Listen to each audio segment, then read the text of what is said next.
Hello, my name is Scarlett. I'm not a native English speaker. But today I want to share something deeply personal and powerful. My journey of learning how to think in English, you see. Speaking English is one thing, but thinking in English? That's a different level. It changes everything, your confidence, your speed, your fluency.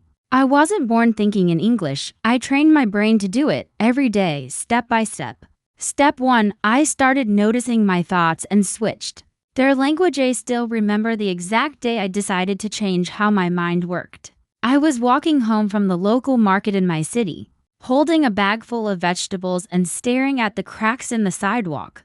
And suddenly this thought crossed my mind: why can't I speak English? Like native speakers, why does it take me so long to form a sentence?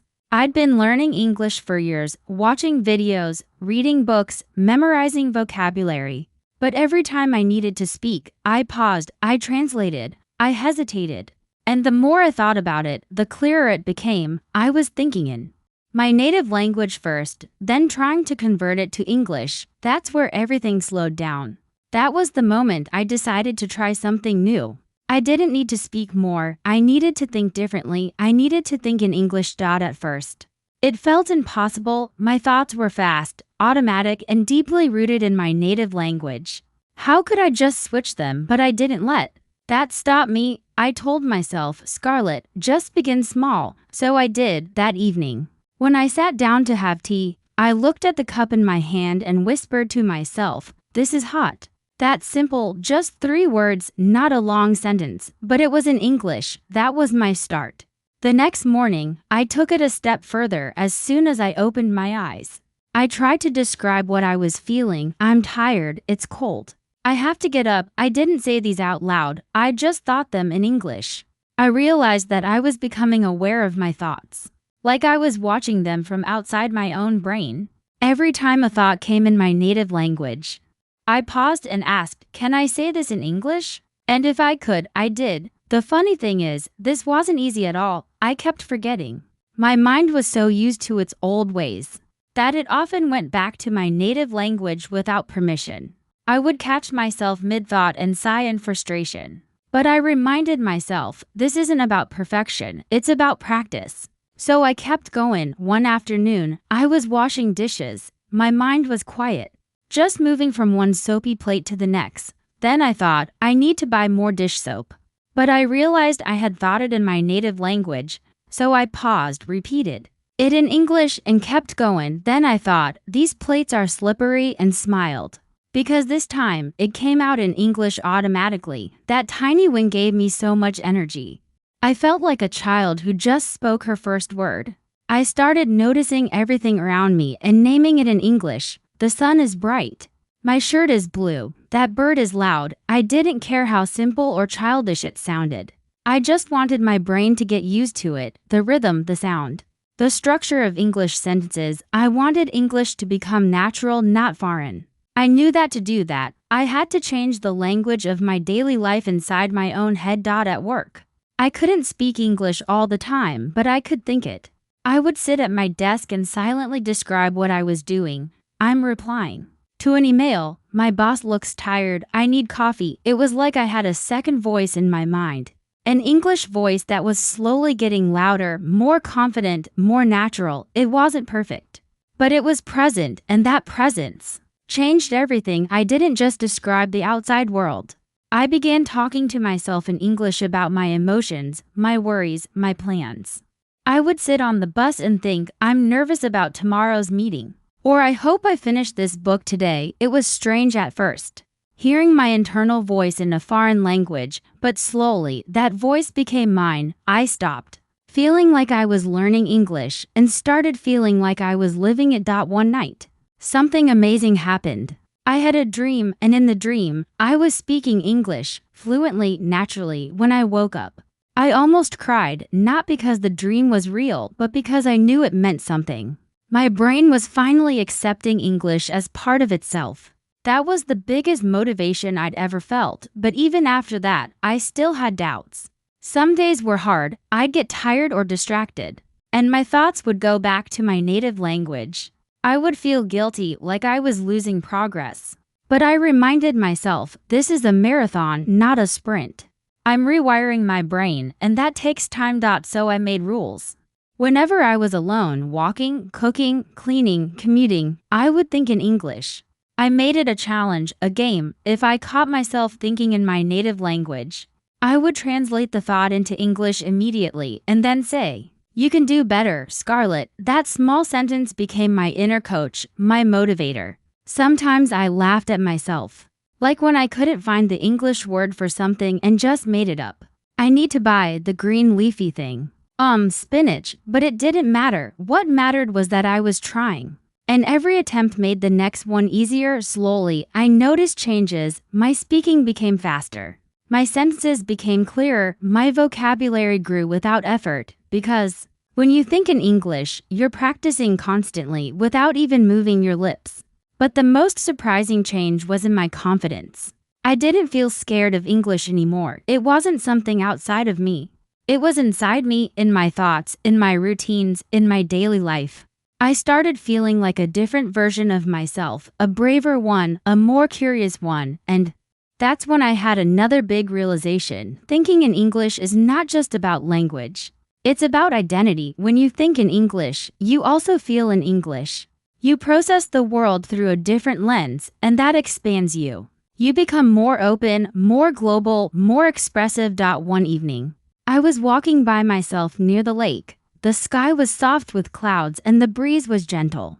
I looked around and thought, this moment is beautiful, and then I realized I hadn't translated anything. The sentence had come out in English instantly. My brain didn't even pause. I smiled because I knew this wasn't luck. This was the result of all those quiet hours, all those inner conversations, all those efforts when no one was watching. That moment made me realize something else. Maybe I was ready to take the next step. Maybe it was time to stop just thinking in English and start actually talking in it.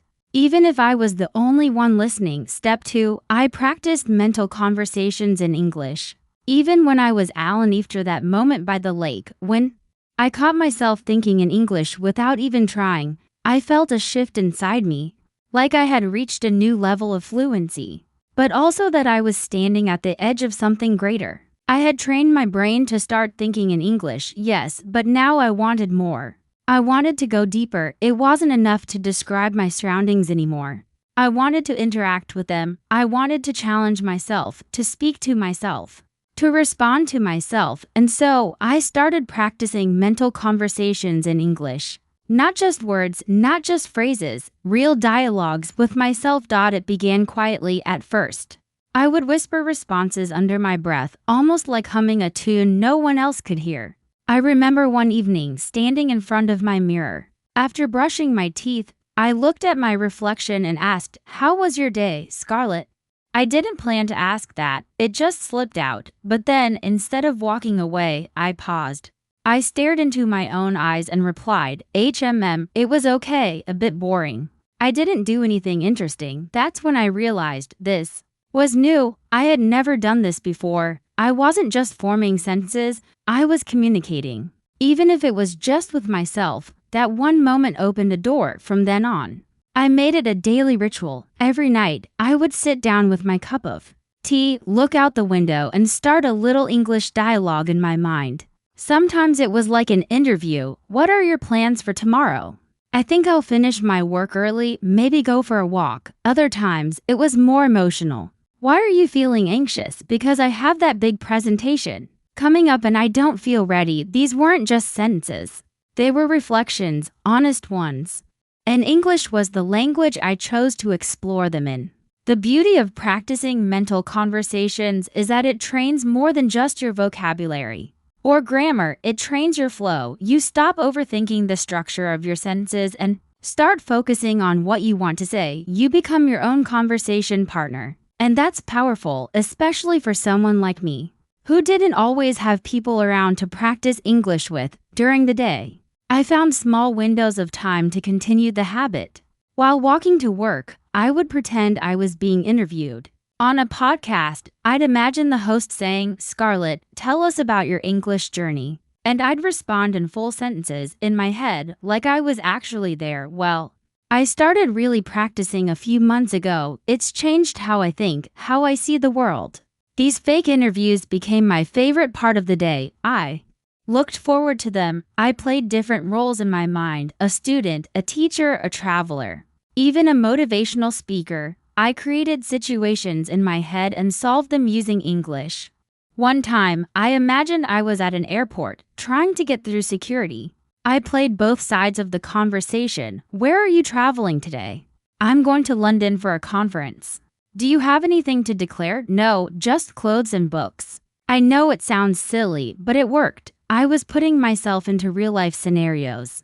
And when I faced them in reality, my brain already had some practice. I was less nervous, more confident, more ready. The best part about these mental conversations was that I could do them anywhere. I didn't need a teacher. I didn't need a partner.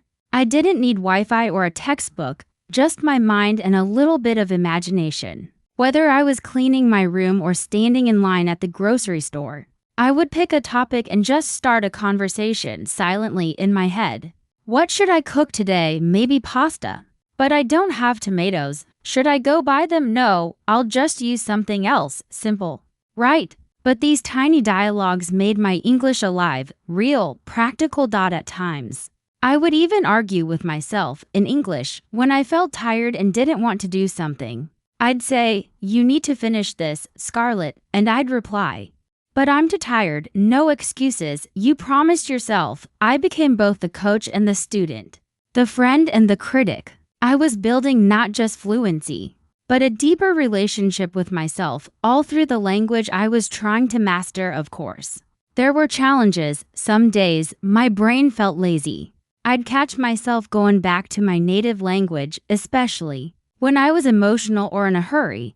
But instead of getting frustrated, I used it as a signal. If I couldn't hold a mental conversation in English during a tough moment, it meant I needed to practice more, not less. So I did. I started repeating the same conversations multiple times, changing little details.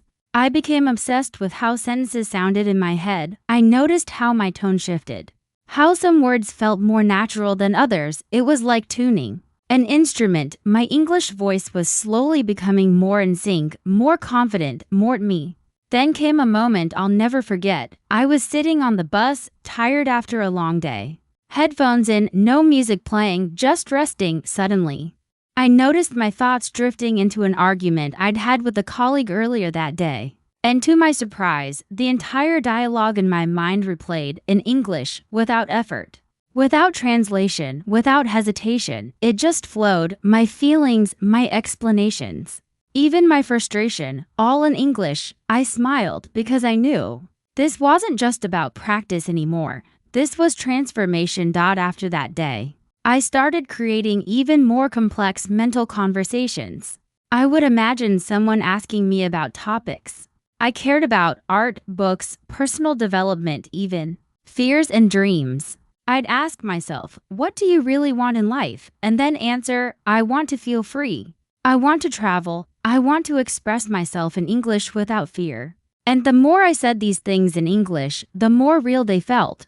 The more possible they became. My inner English voice became a space for honesty, growth, reflection. Sometimes I would use mirrors. I'd stand in front of one and speak quietly, like I was having a deep conversation with someone who truly listened. I'd practice expressions, reactions, even hand gestures, all in English. This helped me sound more natural, more human. I stopped sounding like a student and started sounding like a storyteller. I even began recording myself on my phone just for fun. I'd ask a question, pause, and then answer it. When I listened back, I could hear my progress. The stumbles got fewer, the pauses shorter, the confidence louder. People around me started noticing the change too. I wasn't just better at English, I was more expressive, more engaged, more open. I could think clearly, I could explain myself better. Even when I spoke in my native language, my communication improved. Because training your mind in a second language sharpens your entire thinking process. But more than anything, these private English conversations gave me peace. In a world that felt busy, chaotic, and sometimes overwhelming, English became my safe space. A language that once scared me now comforted me. It gave me structure. It gave me focus. It gave me dot, and that's when I realized I had done something powerful. I didn't just practice English. I lived it. I made it part of my daily rhythm. My inner world, my private thoughts, I used it to talk to myself, to reflect, to grow. And if I could do that, if I could have full conversations with myself, maybe I was ready for the next level because there was still one more thing I hadn't fully done. I had thought in English. I had talked to myself in English, but now it was time to create a world around myself where English wasn't just a skill I practiced in quiet moments, but the environment I lived in every single day. Step 3, I made English my mental environment. No matter where I waste decision to create an English environment inside my life felt like the biggest leap I had taken so far. I had trained my brain to think in English. I had built a habit of talking to myself, having those inner conversations in English every day. But I realized something was still holding me back: my surroundings. My daily environment, the voices I heard, the messages I read, the content I consumed, everything around me was still in my native language. It was like trying to grow a plant in soil that wasn't nourishing it. My internal world was shifting, yes, but the external one was still pulling me in another direction. That's when I asked myself a powerful question: what if I made English the background music of my life, not just a study session or a practice tool, but the constant sound in my head, no matter where I was, no matter what I was doing? It started with my phone. I changed the language settings from my native tongue to English. At first, it felt strange. I had to slow down to find the right buttons, reread messages carefully. And sometimes I clicked the wrong thing, but with each small error, I was learning. I was absorbing words not from a textbook, but from real interaction. The notifications, the menus, the settings, they all became my teachers suddenly. Even checking my alarm or reading a text became an English lesson. Then I turned to my media. I made a rule for myself: from now on, all music, podcasts, YouTube videos, and social media feeds, they had to be in English. I unsubscribed from local pages and started following creators, channels, and influencers who spoke the kind of English I wanted to learn: not robotic, not academic, but real, lively, conversational English. I wasn't just listening, I was immersing. I absorbed their rhythm, their slang, their expressions. It felt like I had moved countries without ever leaving my bedroom. Every morning, instead of scrolling through news in my native language, I would play an English podcast while brushing my teeth. It became my daily ritual. Some mornings I listened to motivational speakers. Other days I chose storytelling podcasts or interviews.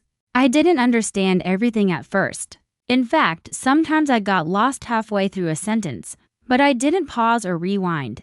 I let the words wash over me, trusting that my brain was catching more than I realized. Slowly, those voices became familiar. Their phrases slipped into my thoughts. Their expressions echoed in my head throughout the day. Soon, I noticed a shift, not just in how I processed English, but in how I lived my entire day. For example, if I had a free hour, I'd think, let me watch something interesting in English. If I saw something funny, I'd imagine how I'd explain it in English. Even when I was with friends and couldn't speak English out loud, I'd silently describe our conversations in my mind, trying to translate jokes or emotions. I was constantly switching perspectives. Every moment became an opportunity to stay connected with English. One of the best decisions I made was starting to read again, but only in English. I went to a secondhand bookstore and bought 2 novels, both a little below my actual reading level. I wanted stories that were easy to follow but still rich in language. Every night before bed, I'd read a few pages, not to study, not to memorize, just to enjoy. At first, I kept a dictionary nearby, but after a week, I stopped checking every word. I started guessing meanings from context, and somehow, reading became one of the most relaxing things in my day. It didn't feel like study. It felt like travel. I also began labeling things in my home. I know it sounds silly, but it helped so much. I took sticky notes and wrote down names of objects: mirror, drawer, kettle, toothbrush, blanket. Every time I saw those notes, the English word repeated itself in my mind. It became automatic. I no longer looked at a table and thought of the word in my language. My brain went straight to table. That direct link, object to English word, was magic. It removed the need for translation. It made English part of my visual world. Even my grocery list became English. I'd write down apples, rice, yogurt, spinach. Not because I needed to, but because I wanted my brain to treat English like the first language of everything. I even spoke to the cashier in English sometimes, just for practice, most of the time. They didn't understand, but it didn't matter. The act of saying it aloud made it real. At work, I couldn't change everything, but I made small adjustments. I renamed all my folders and documents in English. I wrote my daily task list in English. I even started taking notes in meetings using English shorthand. It was my private method. A secret way to stay connected to the language I was trying to master, and surprisingly, it made me better at my job. My thoughts were clearer, my planning sharper. Because English didn't just give me new words, it gave me a new way to organize ideas. I even began thinking about emotions in English. When I felt overwhelmed, I'd say to myself, "You're anxious, but it will pass." If I felt happy, I'd whisper, "This is joy, remember this." By naming my emotions in English, I created space between them and myself. It gave me perspective, control, and again, this wasn't about perfect grammar or flawless pronunciation. It was about fluency of the mind, the ability to live life using a new voice. One of the biggest challenges, though, was when I traveled to my hometown for a family gathering. Surrounded by relatives, old neighbors, and childhood memories, the entire environment was saturated in my native language. It felt so easy to slide back. But I didn't want to lose my progress, so I made a rule for myself. Even here, I would keep my inner English environment alive. I would walk through the old streets and describe them to myself in English. The trees look taller than I remember. That shop is still open. My aunt is making my favorite dish. Every moment, I tried to frame it in English, and it worked. I didn't feel like I was switching back. I felt like I was walking through two realities, one outside and one inside, and both were alive. And the truth is, it wasn't just a learning method anymore. It had become a lifestyle, a mindset. English was no longer a subject I studied for school or a requirement for work. It was the lens one used to see the world, a way to connect, a way to grow, a way to be more me. I created a vision board on my wall filled with quotes in English, travel goals, personal affirmations. Every morning, I'd read them aloud. You are learning every day. Fluency is not a destination, it's a journey. You're getting better. Just keep going. These words weren't just motivational. They were anchors. Reminders that I was building something powerful and I was doing it alone from the inside out. I even started dreaming of new things, not just fluency, but storytelling. I imagined myself one day helping others do the same, sharing my journey, teaching them not just how to speak, but how to live in English. That dream gave me energy, purpose, and it pushed me to keep my environment aligned with my goal, of course. I wasn't perfect. Some days I didn't read or listen or think in English. Life got in the way, but the beauty of an environment is that it waits for you. You just step back into it, like your favorite chair, your favorite sweater. English had become familiar, comfortable, a second home in my mind. Now, when someone asks me, "How did you become so fluent?" I don't say grammar books or vocabulary lists. I say, I made English part of my life. I didn't visit it, I lived in it. And that made all the difference. Looking back now, I see a different version of myself. Not the girl who struggled to form sentences, who paused to translate, who doubted herself every time she opened her mouth. No, I see someone who decided to change her world from the inside out, not overnight, not with shortcuts, but slowly, deliberately, day by day, through thoughts, through whispers, through choices that no one else could see. I didn't wait for a perfect teacher or the ideal situation. I became my own classroom, my own coach. I trained my brain to think in English, to live in English, to make English not just something I practiced, but something I became. I started with noticing my thoughts, then I talked to myself every single day, in silence and out loud. I created imaginary conversations. I asked myself questions. I answered them. I comforted myself. I challenged myself. I made mistakes, yes, but I kept going, and finally, I surrounded myself with English. I built an invisible world around me where the sounds, the words, the expressions, the emotions, they all existed in this language I once feared. My phone, my playlists, my thoughts, even the air I breathed. Everything became a part of my learning. I didn't just study English, I lived it. And in that process, I transformed because fluency isn't a finish line you cross one day, it's a journey, an invisible journey where every small choice, every private practice session, every silent sentence builds a voice that grows stronger over time. The most powerful part? You don't need a stage, an audience, or even a speaking partner to begin. You just need yourself. So if you're watching this and wondering, can I do this too? I want to tell you something from my heart. Yes, you can. I wasn't special. I was just consistent. I didn't know everything. I just didn't stop. You don't have to speak perfectly. You just have to speak honestly to yourself, in your mind, in your heart, every day. Start with one sentence in English, then another, then a question, then an answer. Let your mind become your practice ground. Let your environment become your silent teacher. Let your journey be messy, slow, human, and real. Because that's how fluency is born. I'm not done yet. I'm still learning, still growing. But today, I can say this with confidence. I don't just speak English now, I think in English. I live in English. And it all started the day I chose to change the language inside my mind. So take that first step, whisper to yourself, change one setting, ask one question, answer it in English. Your journey begins now, and I promise, it's worth every single word.